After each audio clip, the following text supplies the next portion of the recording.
तुमचं शिक्षण झालं मराठीत आणि तुम्ही ह्याच्यावर पण कसं काय प्रभुत्व म्हणजे हिंदी, इंग्लिश म्हटलं तरी सुद्धा ते ट्रान्सलेशन करणं सोपं नाहीये. मग ते कसं काय जमलं तुम्हाला?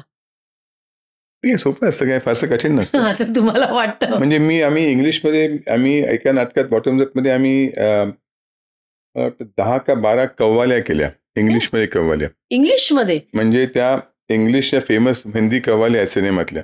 जे पर्दा है पर्दा वगैरे अशा ज्या कव्वाल्या आहेत, त्यावर मी इंग्लिश शब्द लिहून आम्ही त्या कव्वाल्या त्या ट्यूनमध्ये इंग्लिशमध्ये केल्या. आठवते का एखादी? नाही, पण ते मोठे आहेत. थोड्याशा त्यामुळे ते पॉलिटिकल होतं की 2 पार्टींमध्ये हे चाललं. मग पर्दा आहे पर्द्यावर लफडा आहे लफडा असं करून ते आम्ही पुढे केलं. आणि नंतर मी इंग्लिशमध्ये अंताक्षरी केली. बर.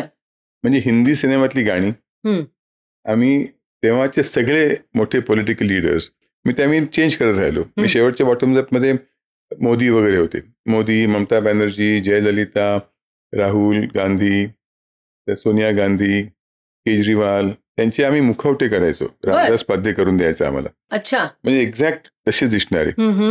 आणि ते कंटिन्युअसली 10 मिनिटं हिंदी सिनेमातली गाणी इन इंग्लिश गायचे.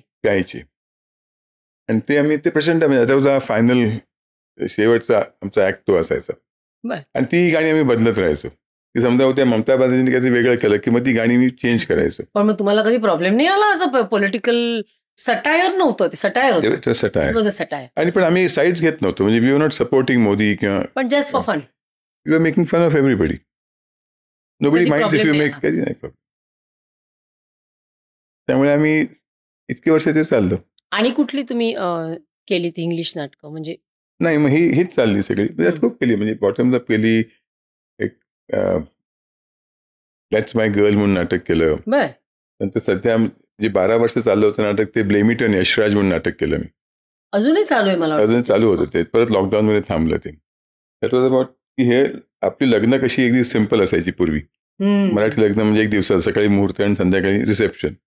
किंवा मल्याळी वेडिंग 5 मिनिट वेडिंग्स. अच्छा. तर ते बॉलिवूडमुळे कसं मोठं होत गेलं. आता कसं आपण 5-5 दिवस लग्न करतो, मग संगीत असतं. मग तर हे ब्लेम इट ऑन यशराज म्हणजे बॉलिवूडमुळे सगळं झालं असं. तर हे अख्खं आम्ही एक म्युझिकल नाटक केलं होतं. म्हणजे त्यात एक पंजाबी बाप असतो, बंगाली आई असते आणि त्या मुलीला मुसलमान मुलाशी लग्न करायचं असतं. आणि ते कसं वाढत जातं, लग्न मोठमोठं होत जातं. मग त्यात शेवटला 10 मिनिटं फक्त संगीत होतं. सगळे नाचायचे त्याच्यामध्ये. इव्हन ऑडियन्स नाचायची. म्हणजे we to get the audience dance in. मी ते बॅल्कनीवर नाचायचे. आणि ते 12 वर्ष चालतं नाटक. ते लॉकडाऊनमुळे मग बंद पडलं. आणि त्याचे आम्ही जगभर शोज केले.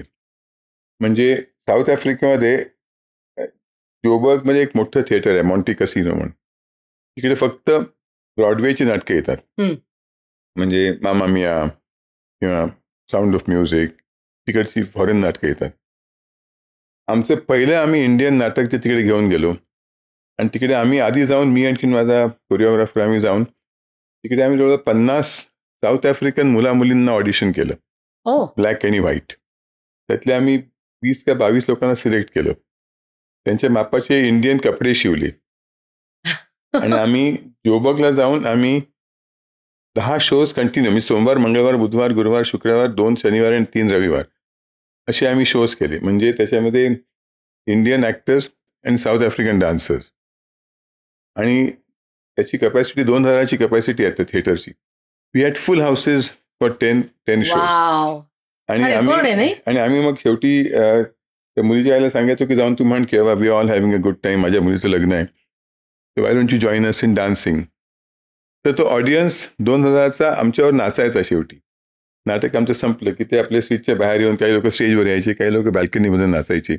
आणि असे आम्ही 10 शोज केले जोबर्गमध्ये. हे तिकडे कुठलाही आता नंतरही कुठलं नाटक गेलं नाही. आमचं पहिलं नाटक होतं आणि शेवटचं जे म्हणजे इंडियन इंग्लिश नाटक पहिलं आणखीन शेवटचं गेलेलं तिकडे.